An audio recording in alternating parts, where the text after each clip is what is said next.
할렐루야. 사랑하는 성도 여러분들에게 오늘 밤도 주님의 은혜가 가득하기를 주님의 이름으로 축원합니다. 오늘 저녁에는 요한복음 9장 24절에서 34절 말씀을 중심으로 해서 선택의 기로에 선 그리스도인, 그런 제목으로 하나님 말씀을 잠시 나누도록 하겠습니다. 제가 먼저 본문 성경을 잠깐 봉독을 하겠습니다. 이에 그들이 맹인이었던 사람을 두 번째 불러 이르되 너는 하나님께 영광을 돌리라. 우리는 이 사람이 죄인인 줄 아노라. 대답하되 그가 죄인인지 내가 알지 못하나 한 가지 아는 것은 내가 맹인으로 있다가 지금 보는 그것이니이다. 그들이 이르되 그 사람이 내게 무엇을 하였느냐? 어떻게 내 눈을 뜨게 하였느냐? 대답하되 내가 이미 일렀어도 듣지 아니하고 어찌하여 다시 듣고자 하나이까? 당신들도 그의 제자가 되려 하나이까? 그들이 욕하여 이르되 너는 그의 제자이나 우리는 모세의 제자라. 하나님이 모세에게는 말씀하신 줄을 우리가 알거니와 이 사람은 어디서 왔는지 알지 못하노라. 그 사람이 대답하여 이르되 이상하다. 이 사람이 내 눈을 뜨게 하였으되 당신들은 그가 어디서 왔는지 알지 못하는도다. 하나님이 죄인의 말을 듣지 아니하시고 경건하여 그의 뜻대로 행하는 자의 말을 들으시는 줄을 우리가 아나이다. 창세 이후로 맹인으로 난 자의 눈을 뜨게 하였다 함을 듣지 못하였으니 이 사람이 하나님께로부터 오지 아니하였으면 아무 일도 할 수 없으리이다. 그들이 대답하여 이르되 내가 온전히 죄 가운데서 나서 우리를 가르치느냐 하고 이에 쫓아내어 보내니라. 아멘. 오늘 본문의 말씀은 우리가 좀 알고 계시겠지만은 예수님과 그의 제자들이 길을 가다가 보니까 이 날 때부터 맹인된 한 사람을 만나게 됩니다. 얼마나 불쌍하겠어요. 그리고 또 얼마나 불행한 인생을 살고 있습니까? 그래서 제자들이 물었어요. 측은한 마음을 가지고 물었겠죠. 예수님, 이 사람이 소경이 된 것은 누구의 죄 때문입니까? 자기 죄 때문입니까? 부모 죄 때문입니까? 이렇게 물었죠. 그랬더니 예수님이 아니다. 부모의 죄로 인한 것도 아니고 또 이 사람의 죄라고도 말하기는 그렇다. 오직 하나님의 영광을 드러내려고 하는 것이다 라고 얘기를 했어요. 예수님의 마음에는 하나님의 영광을 드러내고자 하는 그런 관점이 있습니다. 그런데 예수님이 이제 그리고서는 그 영혼을 불쌍히 여기셨던지 그에게 가까이 오라 하시고 진흙을 이겨서 눈에 바르시고 실로암 못에 가서 씻으라 했더니 깨끗하게 씻음을 받고 나음을 받게 되는 놀라운 일이 벌어지게 되었습니다. 주변에 이 사람이 소경된 것을 알고 있었던 사람들 사이에 말이 막 번져나기 시작했어요. 아니, 날 때부터 소경되었던 분이 어떻게 저렇게 환하게 밝게 보고 걸어다닐 수가 있단 말이지? 하고 막 난리가 난 거예요. 소문이 막 났지요. 그러니 그 중에 어떤 사람들, 특별히 바리새인들도 여기에 민감하게 반응을 하기에 이르게 됩니다. 그래서 넌 누가 고쳤느냐? 예수라는 분이 고쳤습니다. 어떻게 고쳤느냐? 진흙을 이겨가지고 눈에 발라서 또 씻으라 해서 씻었더니 이렇게 깨끗하게 되었습니다. 하는 얘기를, 경위를 잘 설명을 했어요. 이 바리새인들의 마음속에는 항상 예수님이 신경이 쓰이는 사람이었죠. 그래서 무슨 흠을 잡을까 하고 생각하고 궁리하기에 이르게 됩니다. 관점이 완전히 거기 있어요. 이 사람이 나았다, 이 사람이 하나님의 은혜로 나았다, 하나님의 도움으로 나았다, 이런 따위에는 관심이 없어요. 이 사람이 얼마나 불행한 삶을 살다가 불쌍한 인생을 살다가 고침을 받았다, 참 다행이다, 잘 되었다, 이런 거는 이런 방구도 나오지 않아요. 오직 예수라는 사람이 고쳤단 말이지. 그리고 예수라는 사람은 언제 고쳤는데? 안식일에? 이거 큰일 날 일을 했네. 안식일에 이런 일을 하다니. 예? 그리고 아니 지가 뭔데 이 사람을 막 고쳐. 이런 맥락에서 예수님께로 화살을 쏴 붙이게 됩니다. 그러면서 바리새인들이 이 사람에게 부모에게 가서도 묻죠. 아니 어떻게 이 아이가 나음을 받았느냐. 그러니 부모도 참 지혜로워요. 예수님에 대해서 흠을 얻으려고 누가 이렇게 했는지 아느냐 등등 얘기할 때 나는 그런 건 잘 모른다. 그러나 이 아이가 날 때부터 소경이었던 것과 그가 예수라는 사람에 의해서 고침을 받았다는 것만 안다. 나머지는 이 아이가 장성했으니 그 아이에게 물어보라 라고 부모님은 아이에게 이 문제를 토스해요.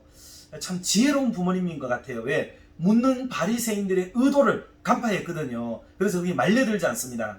그리고 이 아이도 부모님 말로는 아이라 그랬으니까 그래 이 사람도 소경도 이 상황을 알았던 것 같아요. 그래서 예수님을 보호하려는 마음이 그 속에 이미 작동이 되었던 것 같아요.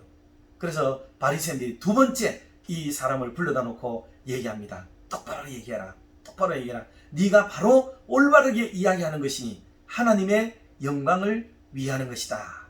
이런 얘기를 하는 거예요. 하나님께 영광을 돌리는 일을 위해서 너는 제대로 된 얘기를 해라. 숨기지 말고 이야기해라. 하는 얘기를 하고 있어요. 여러분 여기서도 또 하나님의 영광이라는 말이 나와요. 그러니까 예수님이 하나님께 영광을 돌리기 위해서라는 말을 썼는 의미하고 바리새인들이 지금 이 소경을 재촉해서 하나님의 영광을 위하자고 말하는 것과의 단어는 똑같고 말은 똑같으나 내용은 완전히 다른 거예요. 여러분 이걸 구별을 잘 해내셔야 되겠어요. 그리고 오늘은 그게 말씀의 핵심이 되겠는데 우리도 살아가면서 하나님께 영광을 이라는 단어를 정말 많이 쓰고 있지 않습니까? 그런데 이 말이 어떤 의도로 어떤 목적으로 쓰느냐에 따라서 그 말이 달라지게 되는 겁니다. 다른 말로 하면 지금 예수님께서 쓰셨던 의도는 지금 누구의 죄냐를 묻지 않습니다. 이렇게 일이 생겨난 일이 누구 탓이냐라고 묻는 게 아니에요. 성도들은 무슨 탓, 누구 탓으로 이 지경이 되었느냐를 다루는 사람들이 아닙니다. 근데 교회는 원인을 파내는 데가 아니에요. 지금 이후로부터 그러면 어떻게 해서 하나님의 영광을 드러낼 것인가를 따지는 게 여러분 이게 하나님의 교회의 방향성이 되어야 될 줄로 믿습니다. 꼭 기억을 하셔야 돼요. 그런데 바리새인들은 완전히 달라요. 지금 네가 이렇게 된 일 속에 누가 개입을 하고 누가 무슨 일을 저질렀기 때문에 그렇게 되었느냐. 그러니 이걸 밝혀서 하나님께 영광을 돌리자라고 얘기를 하는 거예요. 그러니 그 다음이 더 무서운 거죠. 올바르게 예수님이 그랬다든가 또는 안식일에 그랬다든가 이런 말을 한 번 더 증명을 하게 되면은 예수님을 어떻든지 걸어 넣어 버리겠다는 거죠. 그러니 예수님의 죄를 추적해서 예수님을 닫아 걸고 또 문제를 일으키고 또 그 예수님에게 부당한 대우를 가함으로 인해서 그리고 자기들이 가지고 있는 기준에 부합치 못한 그런 체벌을 가함으로 인해서 하나님께 영광을 돌리겠다는 말이에요. 여러분 동일하게 하나님의 영광을 도모하자는 건데 한편은 지난 날보다도 이제 앞으로 원인보다도 이후로 결과가 어떻게 되어야 하나님의 영광을 드러낸다는 쪽으로 예수님은 방향을 잡고 있는데 비해서 바리새인들은 지금 네가 이 지경이 된 때까지 누가 개입을 해서 이런 일이 벌어졌느냐. 그러니 이후로 시비를 가려서 바로 하자. 지금 그렇게 얘기를 하고 있는 거죠. 그러니 이 상관관계 속에 이 요한복음 9장에서는 하나님의 영광이라는 단어가 똑같이 쓰여졌으나 의미는 완전히 상반되게 사용되어졌다 하는 것을 알 수가 있습니다. 중요한 것은 이때 이 질문을 받은 부모님 참 지혜롭다고 그랬죠. 그리고 두 번씩이나 연거푸 소환되어져서 진술을 하고 있는 이 고침을 받은 소경, 이분의 지혜가 참 놀라워요. 그래서 오늘 이 부분에 대해서 말씀을 조금 더 드리고 싶은 것은 여러분 우리가 만약에 그 상황에 놓였을 때 한번 생각해 보세요. 바리새인들이 두 번이나 불러가지고 내가 이미 한 번 진술을 다 했는데 똑같은 이야기를 또 다시 해야 될 입장에 놓인단 말이죠. 그럴 때 사람이 그분들을 대응을 해서 할 수 있는 경우의 수가 몇 가지가 있습니다. 그렇죠? 그것을 잠깐 보면 첫째는 어떤 게 있겠습니까? 첫 번째는 당신이 내가 말했는데도 안 믿네. 믿든지 말든지 네 마음대로 해라. 나는 더 이상 할 말 없다. 이럴 수 있잖아요. 이럴 수 있는 거. 그러니 다 얘기했는데 안 믿는 거는 당신 탓인데 나는 모르겠다. 알아서 해라. 잡아넣으려면 잡아놓고 때리려면 때리고 어떻게 출교를 시키려면 출교를 시키고 하고 싶은 것대로 네 하고 싶은 대로 해라. 이러는 경우가 있겠죠. 왜냐하면 이분들도 이미 방향을 정해놓고 있거든요. 어떻게 하겠다. 경우에 따라서 체벌을 가하고 또는 강도 있게 대하기도 하고 잘 구슬려서 말을 잘하게 되면은 자기들 편이 되었다고 생각하고 또 다르게 대응을 할 수도 있겠죠. 자, 그러니 뭐 이런 어떤 움직임이 있단 말이죠. 그럴 때 우리의 대응력은 무시하는 경우가 있습니다. 무시. 상대방에게 어떻게 하든지 간에 뭐 알아서 하라는 식으로 얘기를 할 수가 있습니다. 이게 우리가 대응을 하는 방법이에요. 이게 냉소주의거든요. 냉소주의. 그래서 상대방에게 뭐 네 멋대로 해라는 이런 방관적인 태도로 무엇을 대응을 할 수 있다. 좋은 방법은 아니에요. 이게 좋은 방법은 아니고요. 그리고 또 두 번째는 그 사람이 이런 질문을 할 때는 어떤 의도로 한다는 것을 대부분이 알아차려요. 누구라도 다. 그렇잖아요. 아, 예수님을 지금 걸고 넘어지려고 하고 있구나 라는 걸 알겠죠. 그러면 그분들의 질문에 따라서 답을 해주려고 하는 태도를 보일 수가 있겠죠. 예, 당신들이 짐작한 대로 예수라는 사람이 고쳤습니다. 괜히 길 가는데 뭐 진흙을 가지고 아이고 진짜로 어떻게 사람을 막 진흙을 갖다 눈에 붙이는지 모르겠습니다. 내 추적을 죽는 줄 알았네요. 말하자면 막 그럴 수도 있고요. 아니 예수님 편에 있을 때는 예수님 편이 돼가지고 막 이렇게 감사하다 고맙다 그랬던 사람도 확 돌아설 수 있는 건 아니겠어요? 그래서 바리새인들이 좋아하고 듣고 싶어하는 대답을 막 할 수가 있는 거죠. 게다가 지금 그날이 마침 안식일인데 세상에 안식일에 죄인데 막 그럽디다. 어떻게 그럴 수 있는지 모르겠어요.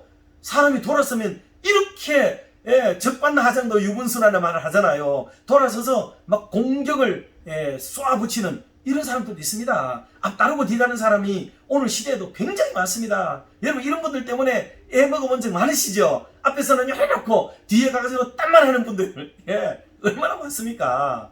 실제로 이런 분들이 많아요. 어떻게 사람이 그럴 수 있는지 몰라요. 양심이 있으면 어떻게 그럴 수 있는지 몰라요 이게. 그런데 그렇게도 대응을 할 수 있단 말이에요. 어떤 사람들은 그런 사람들도 있거든요. 그래서 그 바리새인들의 의도에 맞추어서 그 뜻에 부합하게 그들과 손잡으려는 마음으로 그리고 앞으로도 계속 그 사람들하고 친하게 지내야 되고 그 사람들의 말을 잘 들어야 내가 살아갈 길이 활짝활짝 열리고 좋아지게 되지 않겠습니까? 그러니 이 고침받은 소경도 똑똑하다면 그 사람들 편을 들어서 거기에 맞장구를 치는 그런 말을 했을 수 있다 그 말이에요. 여러분들은 어떤 식으로 대응을 하실 것 같아요? 그리고 세 번째는 막 화를 내는 방법이 있죠. 막 단순히 무시하는 정도가 아니라 막 공격을 하는 거죠. 막. 당신들이 뭔데 막 그러냐 말이죠. 당신이 내한테 해준 게 뭐가 있어? 예수님은 나를 막 고치고 나에게 이렇게까지 해주셨는데 당신들은 내게 뭐를 해줬단 말이야.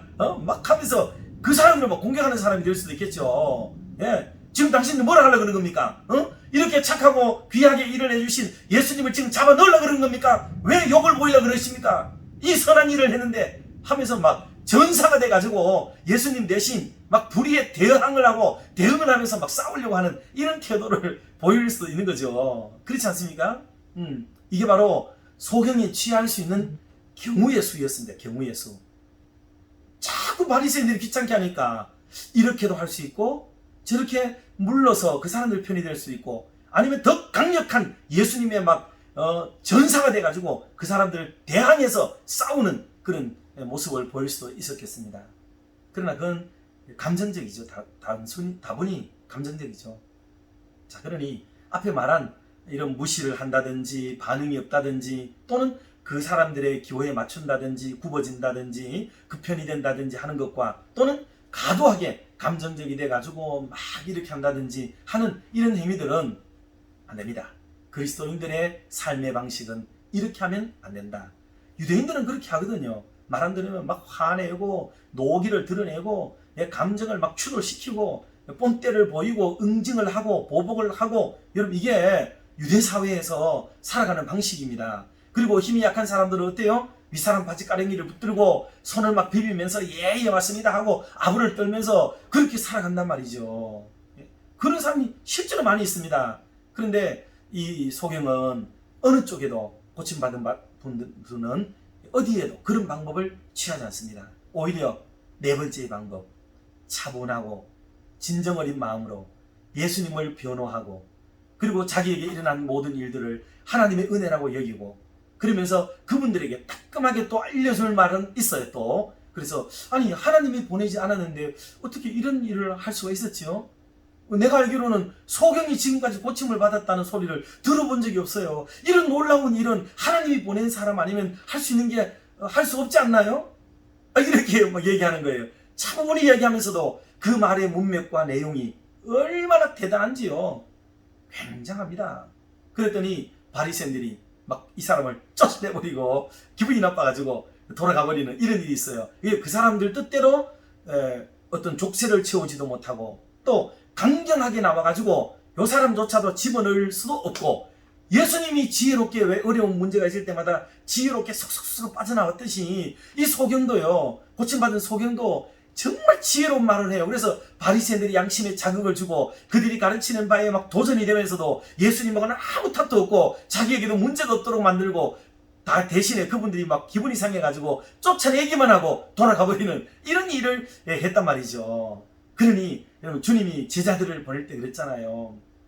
참 걱정이 된다. 사나운 이리들이 너희들 앞에 막 놓여 있는데 나는 너희들이 뱀처럼 지혜롭고 비둘기처럼 순결했으면 좋겠다. 이 두 가지를 다 가졌으면 좋겠다라고 늘 말씀했는데, 여러분이 고침받은 소경의 태도는요, 마치 정말 뱀처럼 지혜롭고 그리고 비둘기같이 순결하면서 예수님과 그 무리에게 속한 그 사람으로서 때묻지 않는 아름다운 지혜를 또 보여주었고, 또 그런 순수함을 유지했다는 것이 참 놀라운 일입니다. 사랑하는 성도 여러분, 오늘 우리가 살아가는 세계에도 같은 일들이 벌어질 가능성이 있습니다. 그럴 때 우리 예수 믿는 우리들이 속상하다고 막 감정으로 막 휴도를 하고 또 너무 간사하게 그 사람들 편에 막 들어서서 한다든지 그러지 마시고, 우리는 꿋꿋하게 진리의 말씀편에 딱 서서 하나님이 기뻐하는 아름다운 결정을 하고 또 선택을 해서 하나님께 진짜 영광을 올려드릴 수 있는 그런 은혜의 삶을 살아가는 저와 여러분들의 남은 생애가 되기를 주님의 이름으로 축원합니다. 기도하겠습니다. 은혜로우신 하나님 아버지, 점점 무더워지는 일기 속에서도 우리 믿음의 권속도를 지켜주시며 날마다 주 은혜 가운데 머물게 하시니 감사합니다. 오늘 밤도 주신 말씀을 가만히 묵상하며 자신을 돌아볼 때 부족한 부분들이 많이 보입니다. 하나님의 영광을 드러내야 할 저희들인데도 불구하고 때로 감정으로, 때로 오기로, 때로 분노로, 때로 의심으로 하나님의 영광을 드러내기는 고사하고 하나님의 영광을 가로막을 때가 적지 않았습니다. 모든 것을 하나님의 입장에서 바라보며 해석하고 행동해야 할 때가 또 그것이 참된 성도의 모습인 것을 뻔히 알면서도 자신의 감정과 기분에 따라서 말하고 행동한 우리의 잘못된 모든 부분들을 하나님 용서하여 주시옵소서. 이제부터는 우리의 일상 속에서 주님의 영광을 위하여 올바른 것을 선택하며 그것을 올곧게 지켜나가는 믿음의 사람들이 다 되게 하여 주시옵소서. 하나님 아버지, 나라 곳곳에서 아우성과 비명소리가 들려오고 있습니다. 우리 사회 곳곳에서도 힘겨운 소리와 아픈 소리가 연일 들려오고 있습니다. 우리나라와 세계 모든 나라들이 참으로 평화롭고 행복한 삶을 살아갈 수 있도록 더불어 사는 지혜와 마음을 모으게 하여 주시옵소서. 사람으로서는 도저히 불가능한 일이나 모든 인류를 지으시고 천지를 다스리시는 하나님의 역사하심은 가능한 줄 믿습니다. 모든 지도자들에게 놀라운 하나님의 영으로 채우시고 그 입과 생각에 진리의 말씀으로 가득 채워 주시옵소서. 하나님 아버지, 특별히 6월은 호국 보훈의 달입니다. 하나님께서 우리나라를 지켜주셨으며 또 나라를 위해 피 흘리며 생명 바치며 헌신한 우리의 아버지들, 우리의 할아버지들을 기억하게 하여 주시옵소서.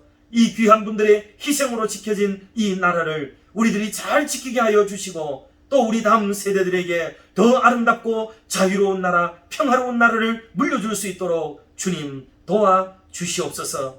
사회 곳곳에서 만연된 범죄와 사건 사고들을 주님 막아주셔서 더욱 범죄 없는 사회가 되게 하시고 걱정 근심 없이 활보할 수 있는 안전한 나라가 더욱 될 수 있도록 도와 주시옵소서. 오늘도 각자의 자리에서 최선을 다하는 우리 아버지들과 어머니들에게 힘과 용기를 주셔서 가정과 자녀들을 잘 돌보도록 인도해 주시옵소서.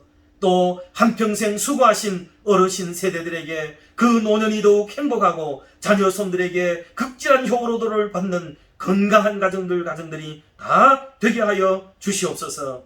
우리 다음 세대들이 마음 놓고 등하교를 하며 열심히 학업에 정진하게 하시고 또 애쓴 만큼이나 학업 이후에 취직도 잘 되게 하시고 결혼하는 문제도 하나님이 해결하여 주시며 먹고 사는 것으로 인해서 실험하지 아니하도록 그래서 우리나라의 온 경제들과 저들의 장래를 하나님이 이끌어 주시옵소서.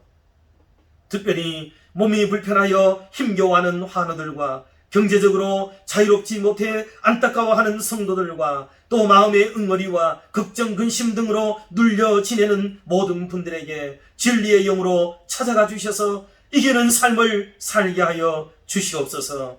이 밤도 우리 성도들이 계신 곳곳마다 주의 영이 둘러 진쳐 주시사 보호하여 주시옵소서. 이 모든 말씀을 주 예수 그리스도의 이름으로 기도드리옵나이다. 아멘. 사랑하고 축복합니다. 평안한 밤 되세요.